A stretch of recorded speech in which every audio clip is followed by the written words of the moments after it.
우리는 호세아서를 통해서 하나님이 주시는 은혜를 받고 있습니다.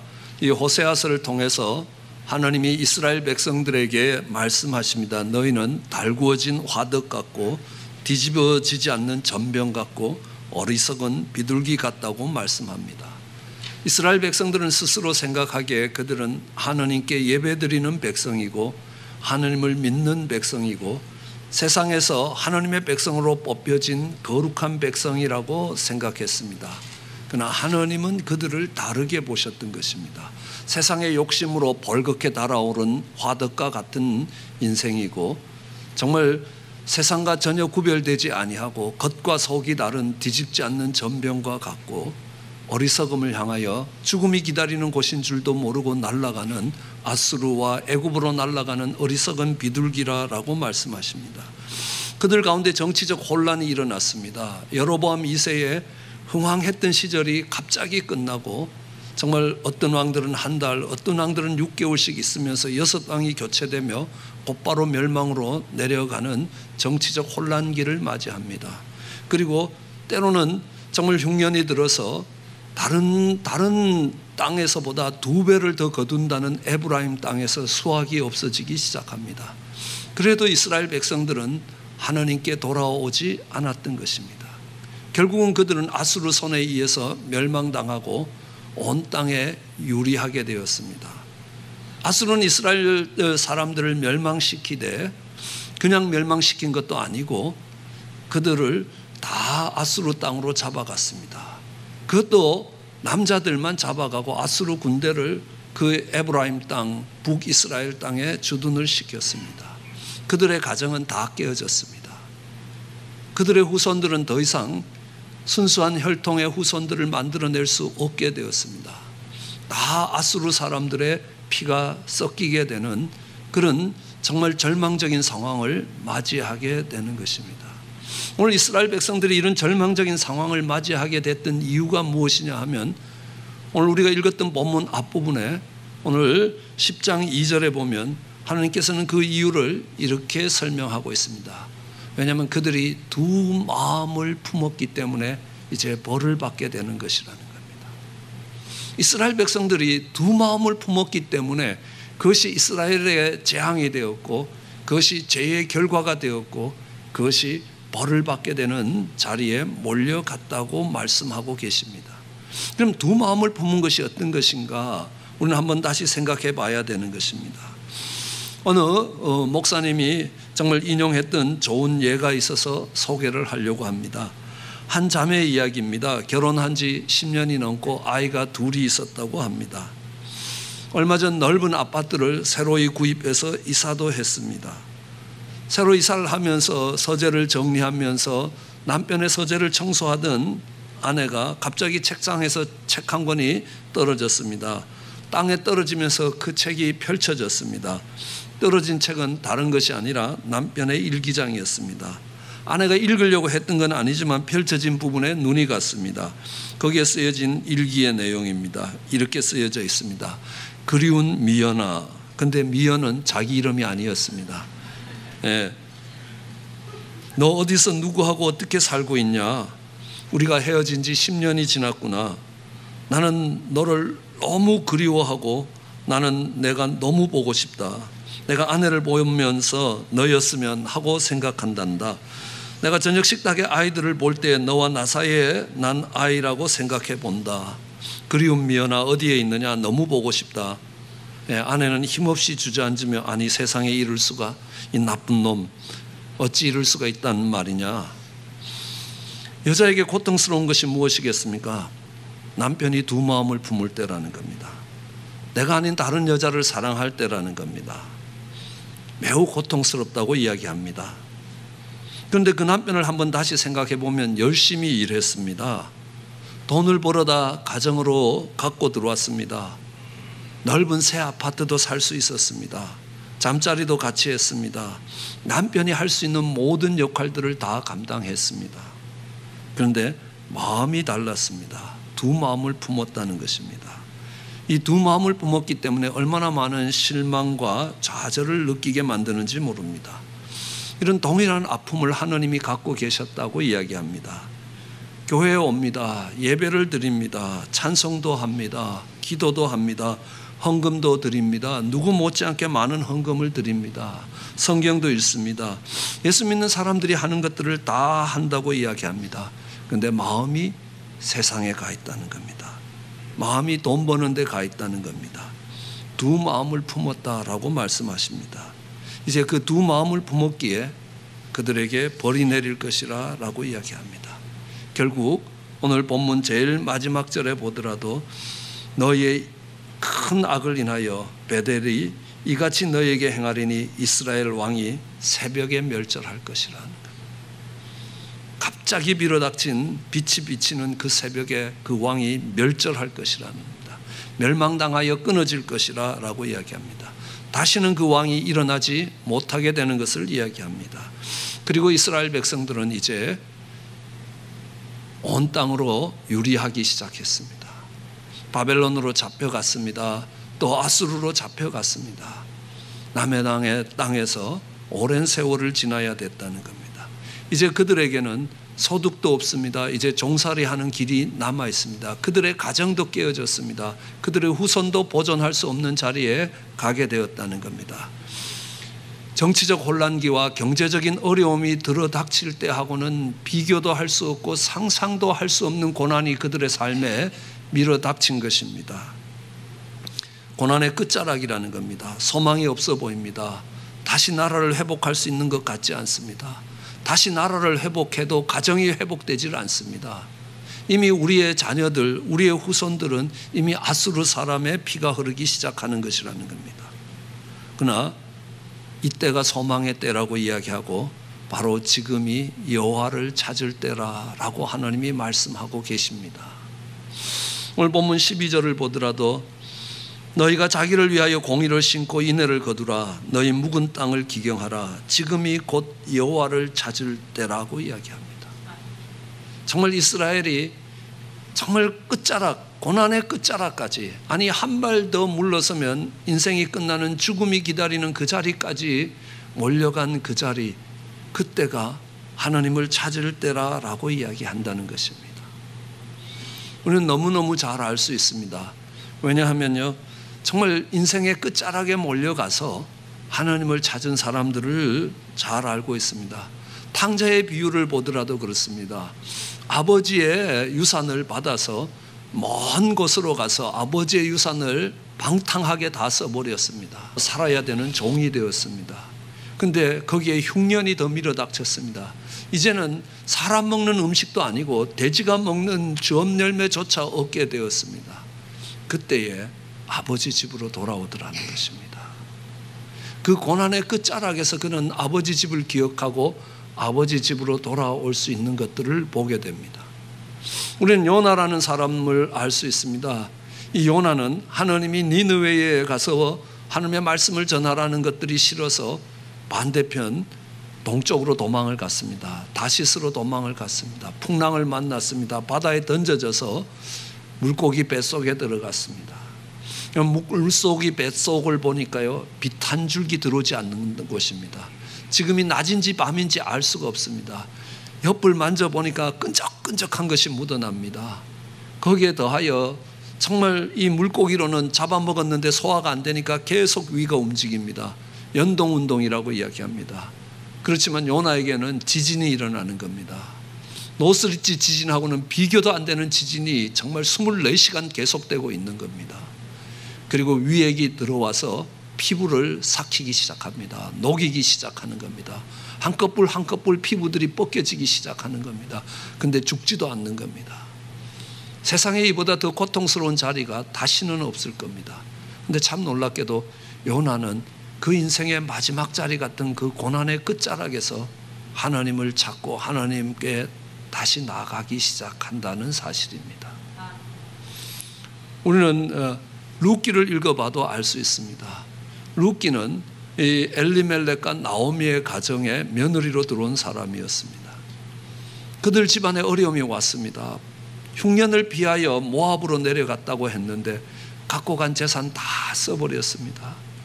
온 집안에 질병이 돌기 시작하는 겁니다.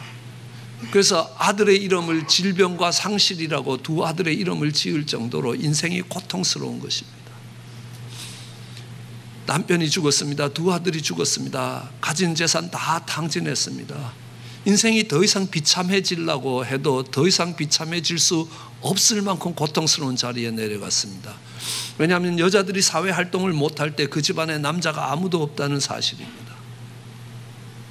그때가 룻과 나오미의 인생의 끝이 아니었습니다. 그때가 하나님을 찾을 때였습니다. 그때 비로소 하나님을 찾아 나오기 시작하는 겁니다. 그때 그들은 하나님을 찾아 베들레헴으로 다시 돌아오기 시작하는 것입니다. 우리는 이 고난의 끝자락에 밀려가면 인생이 아무것도 아니라는 걸 배우게 되는 것입니다. 대단히 잘난 것처럼 어깨에 힘을 주고 있지만요, 하나님이 호흡을 걷어가시면 한줌 흙기에 불과하다는 겁니다. 고난의 끝자락에 가면 인생이 아무것도 아닙니다. 배운 것도 아무것도 아닙니다. 그의 인품도 아무것도 아니라는 겁니다. 그 고난의 끝자락에서 인생이 얼마나 연약한 존재라는 것을 배울 수 있게 되는 것입니다. 그 고난의 끝자락에서 내가 아무리 노력한다고 해도 내 인생을 내 마음대로 움직여갈 수 없다는 것들을 배우게 되는 겁니다. 내 인생이 내 계획대로 내가 생각한 대로 이끌려가지 않는다는 겁니다. 내가 뱃속으로 낳은 자식들도 내 뜻대로 움직여가지 않는다는 겁니다. 그 자식들 마음 하나를 돌리는 것도 내게 있는 게 아니라는 겁니다. 그 연약한 인생의 모습으로 하나님을 찾게 되는 겁니다. 그게 고난이라는 겁니다. 깊은 고난이 밀려왔을 때, 이게 인생의 끝이 아니라 지금이 여호와를 찾을 때라고 하나님이 말씀하고 계시는 겁니다. 그들은 생각했을 것입니다. 이제는 우리는 다 끝났다는 겁니다. 우리의 가정도 깨어지고 이제 우리의 후손들도 없어졌다는 겁니다. 그들을 통해서 국가가 다시 회복될 거라는 소망도 없어졌다는 겁니다. 그런데 그때가 하나님을 찾을 때라. 오늘 우리가 읽은 12절은 하나님을 찾기 전에 해야 될 것이 있으면 너는 묵은 땅을 기경하라라는 겁니다. 묵은 땅을 기경하라는 겁니다. 우리는 농사를 짓기 위해서 꼭 땅을 기경해야 되는 겁니다. 봄이 되면 정말 소에다가 가래를 해서 땅을 뒤집어 엎기 시작합니다. 그래야만이 씨를 뿌릴 수 있게 되는 겁니다. 겨울 내내 밟고 지나가고 겨울 내내 얼어붙었던 땅들은, 그리고 작년에 농사 짓지 않아서 그대로 뒀던 땅들은 씨를 뿌려도 씨가 들어가지는 않는다는 겁니다. 뿌리를 내릴 수가 없습니다. 그 땅을 갈아엎어야 된다는 겁니다. 그러니까 업사이드 다운이라고 이야기합니다. 밑에 있던 흙들이 위로 올라오고 위에 있던 흙들이 밑으로 내려가야 된다는 겁니다. 이건 우리에게 무엇을 의미합니까? 우리의 삶에서 정말 여호와께로 돌아갈 때 우리는 우리의 생각들을 뒤집어 엎어야 된다는 겁니다. 이제 내 인생이 끝났다. 내 인생은 끝장났다. 내 인생은 더 이상 소망이 없다라는 그 생각을 갈아엎어야 된다는 겁니다. 이때가 은혜를 받아야 될 때라는 겁니다. 하나님이 은혜를 베푸실 때라는 겁니다. 정말 생각을 고쳐야 된다는 겁니다. 여러분, 이 탕자도 그렇게 합니다. 돼지가 먹는 주업 열매조차 없을 때 이에 스스로 돌이켜. 그 다음에 뭐라고 했냐면, 내 아버지 집에는 양식이 풍부한 품꾼이 많은데 나는 굶어 죽게 되었구나. 내가 이 처지에 왔구나. 내가 내 아버지 집을 떠나서 이 처지까지 왔구나 라는 겁니다. 내가 정말 아버지와 하늘에 죄를 지었다는 겁니다. 근데 이제 돌아가야 되겠다. 아버지 아들로 돌아가는 게 아니라 품꾼의 하나라도 좋으니 돌아가야 되겠다는 겁니다. 다르게 생각하면 이렇게 생각할 수 있습니다. 빈대도 낯짝이 있는데 내가 이 꼴을 하고 어떻게 집에 가냐는 겁니다. 여기서 굶어 죽지 어떻게 내가 이런 모습으로 아버지께 돌아갈 수 있겠냐는 겁니다. 그걸 우리는 체면과 자존심이라고 이야기합니다. 그 체면과 자존심을 가지고는 망하는 길밖에 없다는 겁니다. 그것을 갈아엎으셔야 된다는 겁니다. 그래, 내가 정말 잘못해서 내가 하늘과 아버지께 죄를 지어서 내가 오늘 이 자리까지 몰려갔지만 나는 아버지 집에 돌아갈 것이라는 겁니다. 왜냐하면 지금이 여호와를 찾을 때고 지금이 은혜 받을 때라는 겁니다. 우리는 잘 알고 있습니다. 은혜라는 것은 받을 자격이 없는 자가 받는 선물입니다. 값없이 받았기 때문에 은혜라고 이야기하지만 값없이 받았다는 것보다 더 중요한 것이 받을 자격이 없는 자라는 것입니다. 딸에게 20불 용돈을 주면 딸은 당연히 받을 돈을 받는 것처럼 챙겨서 갑니다. 그러나 거지에게 10불 주면 그 사람은 은혜로 받습니다. 감사하게 받습니다. 왜냐고요? 내가 받을 자격이 없다는 겁니다. 당신이 내게 10불을 줘야 될 이유가 없는 겁니다. 그런데도 당신이 주셨다는 겁니다. 그럼 은혜를 받기 위해서는 무엇이 필요합니까? 내가 받을 자격이 없다는 것을 깨닫는 것이 필요하다는 겁니다. 그걸 모르는 사람은 하나님의 은혜를 받을 수가 없다는 겁니다. 이제 마지막 자리에까지 쫓겨갔습니다. 마지막 자리에까지 쫓겨가서 이제 더 이상 아무 소망이 없을 때라는 겁니다. 그렇다고 내가 하나님께 떳떳하고 자랑스럽게 나올 수 있었던 것 아니라라는 겁니다. 이스라엘 백성들은 우리는 하나님을 섬기는 백성이고 하나님께 나와 예배드리고 말씀을 읽고 기도하는 백성이고 이 세상의 거룩한 백성이라고 생각했는데 아니라는 겁니다. 하나님은 말씀하십니다. 세상의 욕심으로 벌겋게 달아오른 화덕이라는 겁니다. 뒤집지 않는 전병이라는 겁니다. 거룩하고는 거리가 멀다는 겁니다. 교회에 와서는 거룩할지 모르지만 세상에 나가서는 결코 거룩하지 않는 그 백성들의 모습입니다. 교회 와서는 멋지게 예배를 드리고 있을지 모르지만 가정에 가서 자녀들 키우며 아내와 남편에게 대할 때는 전혀 그렇지 않다는 겁니다. 뒤집지 않는 전병이라는 겁니다. 그게 하나님이 그들을 보시는 눈길이라는 겁니다. 어리석은 비둘기라는 겁니다. 이것이 내 지혜대로 내 생각대로 갈 것처럼 보이지만 아니라는 겁니다. 그 길은 멸망의 길이라는 겁니다. 여러분, 그것이 깨달아질 때에 정말 받을 자격이 없는 자라는 겁니다. 그렇기 때문에 은혜가 필요하다는 겁니다. 생각을 뒤집는 겁니다. 내가 이렇게 해서 하나님께 어떻게 갈 거냐는 겁니다. 정말 어떻게 얼굴 들고 주님을 볼 수 있겠냐? 아니라는 겁니다. 내가 이렇기 때문에 하나님의 은혜가 필요한 것이라는 겁니다. 베드로 예수님을 3번 부인합니다. 아니 3번 부인한 것뿐만 아니라 예수님이 그렇게 3년 동안 키워놓은 11명의 제자 중에 7제자를 데리고 떠나갔습니다. 그것도 세상으로 가서 옛날 고기 잡던 고기를 다시 잡고 있을 때 주님이 찾아와서 부르시는 겁니다. 그때 달려와서 내가 주님을 사랑하는 줄 주께서 아십니다 라고 고백합니다. 야, 뻔뻔스럽기 그지없습니다. 은혜라는 것은 뻔뻔스러운 거라는 겁니다. 내가 받을 자격이 없지만 하나님의 사랑을 힘입었다는 것입니다. 가롯 유다는 그랬습니다. 자기는 그럴 뜻이 아니었습니다.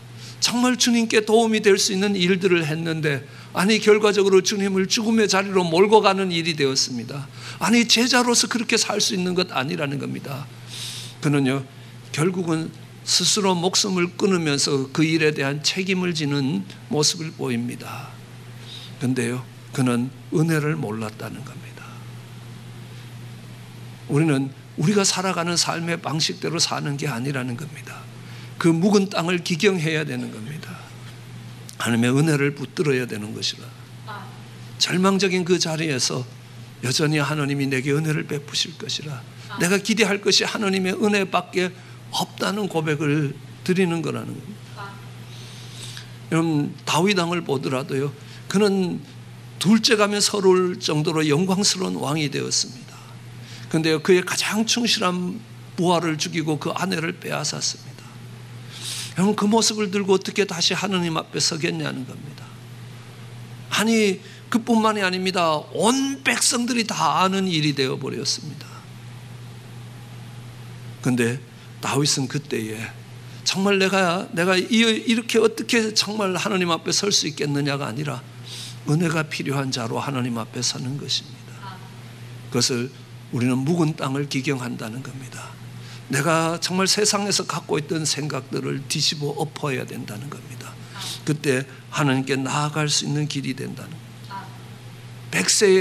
100세에 아들을 얻게 되는 아브라함, 믿음의 조상이라고 이야기하는 아브라함도 어쩌면 이삭이 뱃속에 있을 그때에 그 아내를 다시 아비멜렉 왕에게 팔아 넘기는 것입니다. 정말 아내를 팔아도 2번씩 팔고, 그것도 믿음 생활한 지 40년이 지나서 다시 파는 아브라함, 어떻게 얼굴 들고 하나님 앞에 설 수 있겠냐는 겁니다. 도저히 할 수 없는 일이라는 겁니다. 그러나 지금이 은혜 받을 때라는 겁니다. 왜요? 내가 이렇게 형편없고 보잘것 없기 때문에 하나님이 필요한 것이라는 겁니다. 오히려 반대로 이스라엘 백성들은 자랑스럽게 생각했습니다.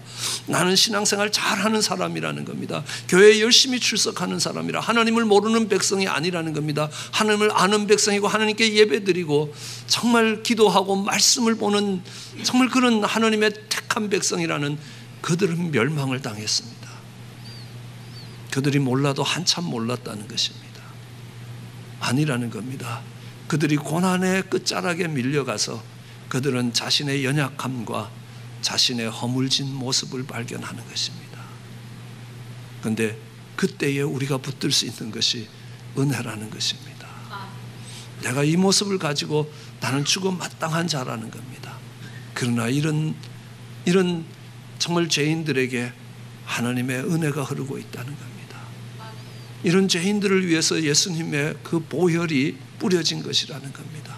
내가 의롭고 정의롭게 정말 하나님 백성답게 잘 살 수 있다면 예수님의 십자가가 필요 없을지 모릅니다.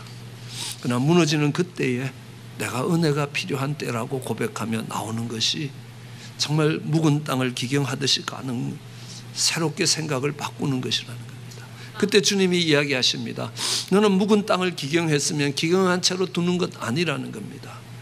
거기에 좋은 씨를 뿌려야 되는 겁니다. 뭐를 뿌려야 되느냐 하면 오늘 본문 12절이 너희가 자기를 위하여 공의를 심고 인애를 거두라라는 겁니다.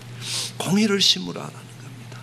그런데 너희가 공의를 심지 않았다는 겁니다. 오늘 우리가 읽었던 13절을 보면요, 너희는 악을 밭가라 죄를 거두었다는 겁니다. 너희는 악을 심었다는 겁니다. 악을 밭가라 죄를 거두었고 정말 거짓의 열매를 먹었다는 겁니다.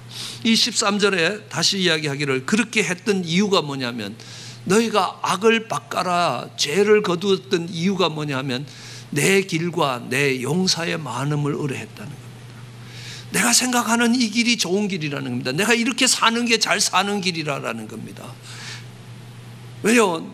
내가 판단하고 있는 것이 지혜롭다는 겁니다. 그리고 정말 내가 이렇게 살 수 있는 힘이 내게 있다는 겁니다. 자기의 지식과 힘을 믿었다는 겁니다. 자기의 지혜와 능력을 믿었다는 겁니다. 그것이 그들이 밭갈아서 죄를 심었던 이유라는 겁니다. 그들이 하나님을 잘 섬길 수 있는 하나님의 백성이고 이렇게 하나님을 섬기는 것이 잘 섬긴다고 생각하고 있었다는 것입니다. 그것이 이스라엘 백성들의 멸망의 이유였다는 겁니다. 너는 그 생각들을 뒤집어 엎고 이제 공의를 뿌리고 인애를 거두라라는 겁니다. 어떻게 공의를 뿌리면 인애가 거둬지느냐는 겁니다. 인애라는 것은 사랑입니다. 인자한 사랑을 인애라고 이야기합니다. 긍휼과 자비가 풍성한 사랑을 인애라고 이야기합니다. 인애가 거둬지도록 해야 된다는 겁니다. 여러분, 우리는 이 공의를 심으면 어떻게 되느냐? 악을 심으면 내가 잘난 사람인 줄 압니다.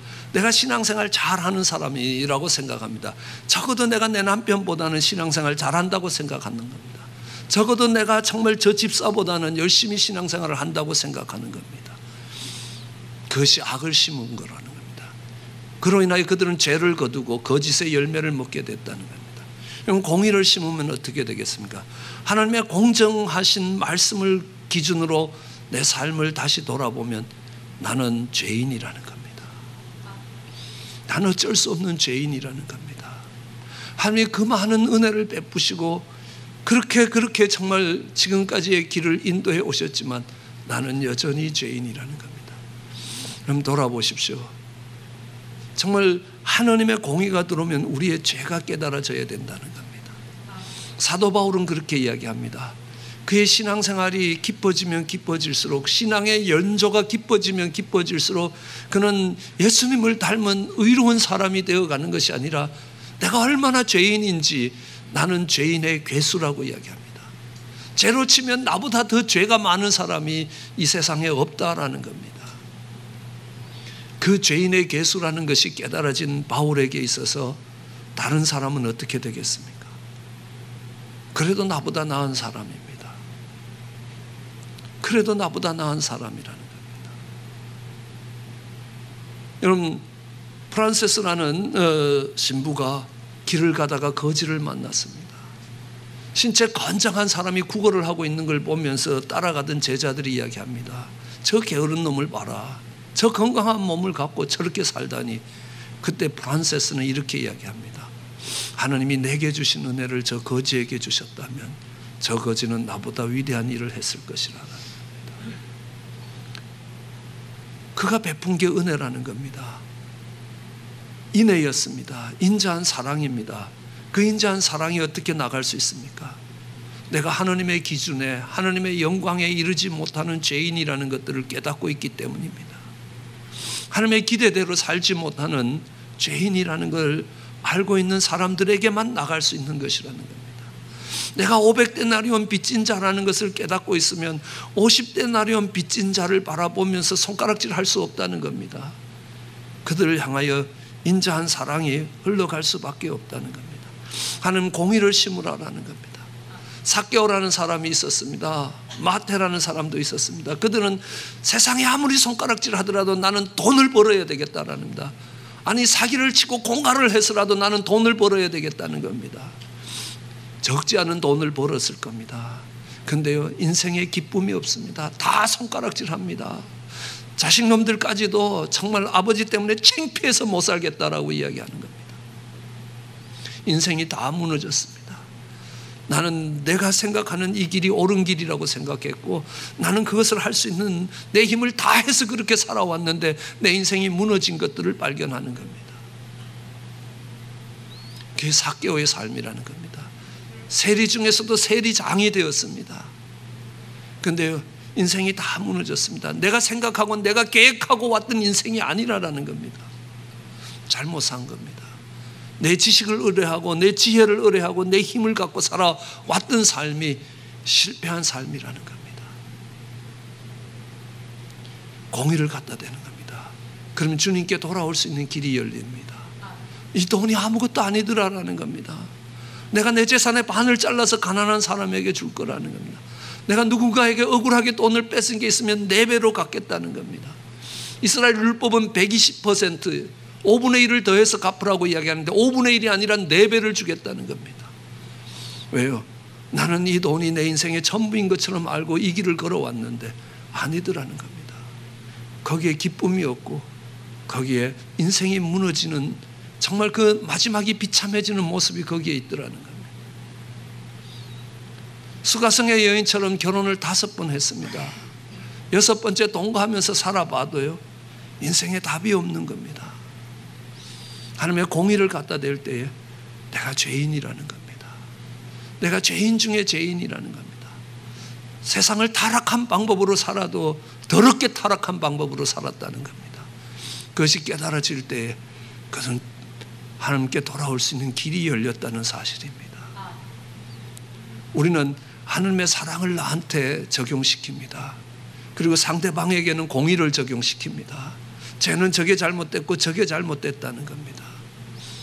내가 잘못한 거요? 하나님이 예수님의 보혈로 다 용서하실 거라는 겁니다.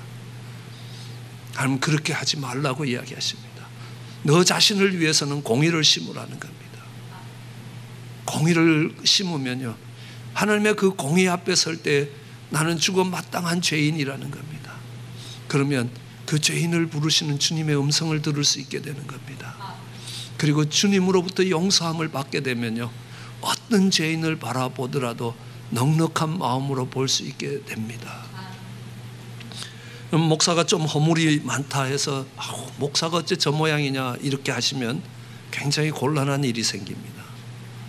그 말은 뭐냐면 내가 목사하면 너처럼은 안 한다는 이야기거든요. 그러면 네가 한번 해봐라 라고 하고 하나님이 시키시는 겁니다. 그래서 제가 이 자리에 서 있습니다. 저는 예수 믿고 1년 지나서 제가 세상에서 둘째가라면 서러울 정도로 신앙생활 잘한다고 생각했습니다. 마치 이 멸망 앞에 있는 이스라엘 백성들처럼요. 저는 기도 제목이 성경책 고만 읽고 제 유학 온 본업으로 돌아갈 수 있게 해달라는 게 기도 제목이었습니다. 철회를 하면 새벽이 올 때까지 기도했습니다. 목사님이 2-3군데 신방하면 5-6군데 신방했습니다. 그런데 그 등살의 목사님이 1년 만에 그 교회에서 쫓겨나셨습니다. 그리고 1년 뒤에 하나님이 정말 저를 그곳에서 쫓아내십니다. 그때까지도 못 깨닫는 겁니다. 결국 목사가 되어서 지난 12년 동안 가슴을 찢으며 얼마나 죄악된 모습들이 그 가운데 있었느냐는 것을 깨달을 수 있게 만들어주시는 것입니다. 교회 와서 성도님들을 보는데 9명이 있습니다. 3년을 죽을 힘을 다해서 교회를 섬겼는데 12명입니다. 그때 내가 정말 목사답지 않다고 생각했던 그 목사님이 섬길 땐 이르지 않았다는 겁니다. 얼마나 회개가 되는지 아십니까? 공의를 내게 적용시켜 가야 될 것이라는 겁니다. 그러면 인애가 나올 수 있다는 겁니다. 내가 하나님 앞에 패역된 인생으로 선다면 하나님은 우리에게 정말 하나님의 사랑이 우리 마음에 부음받을 것이라는 겁니다. 그래서 너희는 정말 인생의 마지막처럼 몰려가는 끝자락에서 어쩌면 실패한 자리에서 모든 것을 다 잃어버렸던 것 같은 그 자리에서 지금이 하나님을 찾을 때라는 겁니다. 지금이 은혜를 받을 때라는 겁니다. 지금이 구원의 때라는 겁니다. 너는 지금까지 갖고 있었던 그 생각을 뒤집어 풀어라는 겁니다. 체면과 자존심 때문에 하나님께 못 나오겠냐는 겁니다. 아니라 그 체면과 자존심을 버리라라는 겁니다. 아니 내가 하나님 앞에 의롭고 정말 경건한 백성으로 거룩한 백성으로 산다고 자부하며 살았냐는 겁니다. 내가 집사요 장로요 목사라는 것이 자랑스러웠냐는 겁니다. 아니라는 겁니다. 그 직책에 걸맞는 정말 목사가 되었는데 목사답지 못한 인생을 보면서 고민하고 눈물 흘리는 모습이 있어야 된다는 것입니다. 그 자랑스럽게 생각하던 북이스라엘의 그 생각들을 뒤집어 엎지 않으면 그들에게는 멸망뿐이라는 겁니다. 그리고 이야기합니다. 그리고 공의를 심으라는 겁니다. 너 자신을 위해서 공의를 심으라. 하나님의 그 준엄하신 말씀을 내 삶을 비춰보라는 겁니다. 그러면 내가 얼마나 죄인이라는 것, 죄인 중에 괴수라는 것, 내가 정말 5번씩 남편을 바꾸고 돈을 움켜쥐기 위해서 모든 인간관계를 정말 무너뜨리고 가면서 갔던 그 세리 같은 사람이고, 내가 세상의 마음이 바뀌어져 있던, 세상의 마음이 꼽혀있던 사람이라고, 말은 하나님의 백성인데 그렇지 않다는 것들을 깨닫기 시작할 때에 우리는 하나님의 은혜가 베풀어질 것입니다. 그리고 우리는 그 하나님의 인애가 얼마나 큰 것인가를 거둘 수 있게 될 것입니다. 그리고 우리의 이웃을 향해서도 그 인애를 베풀어 갈 것입니다. 하나님은 우리의 소원을 들어주시는 것 아니라는 겁니다. 우리를 땅끝까지 보내서라도 그 땅끝에서 내가 얼마나 연약하고 내가 얼마나 허물진 인생이라는 걸 깨달아야 된다는 겁니다. 그리고 내가 연약하고 허물지기 때문에 우리 주님이 필요하다라고 고백하며 그 자리에서 좌절하고 절망하고 낭망하여 무너지는 것이 아니라 그 자리에서 내가 주님께 손을 내밀어야 될 때고 그 주님의 손을 잡고 일어서는 것입니다. 그리고 이야기할 겁니다. 나 같은 죄인을 건지신 주님의 은혜가 크다는 겁니다. 주님의 그 인애를 거둘 수 있게 되는 사람이 되는 겁니다. 내가 자랑스럽게 하나님 앞에 서는 것이 아니라 하나님의 한량없는 은혜와 하나님의 크신 사랑으로 나를 오늘 이 자리까지 오게 하셨다고 고백하게 되는 겁니다. 그러면 우리는 연약하고 부족하고 허물진 이웃을 바라볼 때에 저들도 하나님의 은혜가 필요하고 하나님의 크신 인애가 저들의 삶에도 응하기를 원한다고 고백하게 될 것입니다. 우리 하나님이 우리를 향하여 가지고 계시는 뜻이 거기에 있다는 겁니다. 세상에서 자랑스러운 하나님 백성 되라는 게 아니라는 겁니다. 하나님의 사랑에 빚진 자가 되어서 우리 하나님의 사랑과 우리 하나님의 영광이 얼마나 큰 것인가를 드러내기를 원하시는 겁니다. 삭개오도 이야기할 겁니다. 내 인생이 정말 무너졌을지라도 그 무너진 자리에서 내가 주님을 찾았고 주님이 날 찾아오셨고 정말 내가 주님의 손을 잡고 다시 일어설 수 있고 새 인생을 살 수 있게 되었다고, 그 주님의 사랑이 얼마나 큰 것인가 이제는 공의를 심고 인애를 바꿔라 거둘 수 있게 되었다고 고백하게 될 것입니다. 그런 고백이 우리 모두의 고백이 되기를 주의 이름으로 축원합니다.